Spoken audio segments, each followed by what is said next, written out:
Rosie, Scenes from a Vanished Life by Rose Tremain. Read by Rose Tremain. Paradise. I can remember this, lying in my pram and looking up at a white sky. Across the sky some lines are drawn like musical staves. Fluttering shapes arrive and land on the staves.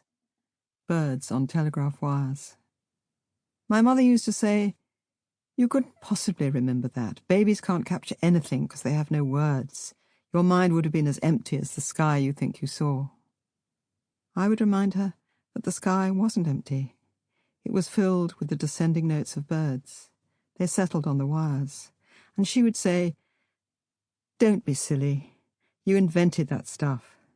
The first real memory you could possibly have when you were, say, 3 or 4, would have been of Lincolnholt."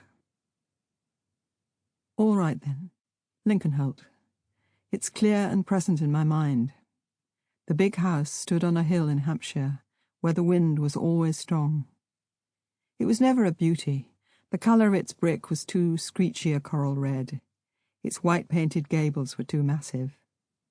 It reminded people of a lumpy 3-masted ship, riding its waves of green and beautiful land.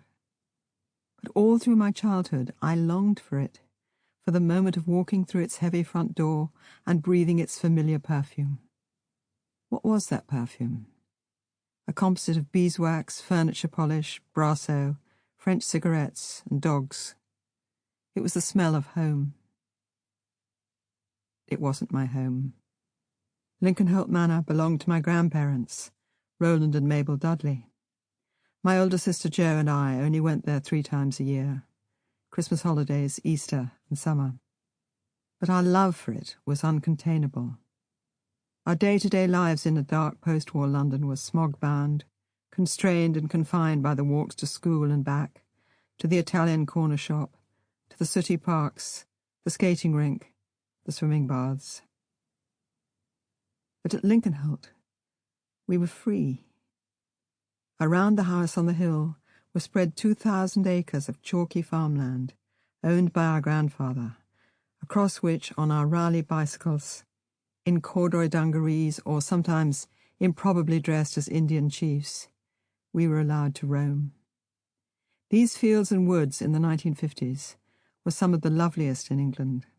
It's not an exaggeration to say that we often felt our London existence to be a kind of exile, from which we longed to escape, a dark dream, from which only at Lincolnholt would we awake. And here we came at last, pulling up Lincolnholt Hill in a low gear of our mother's Morris Traveller, cruising slowly through Lincolnholt village, past the dairy, past the tiny cricket pavilion, past the church where I was christened, then into the gravel drive on the border of which 3 vast elm trees stood like restless giants. And now, the arrival. Jill, the overfed Springer Spaniel, barking.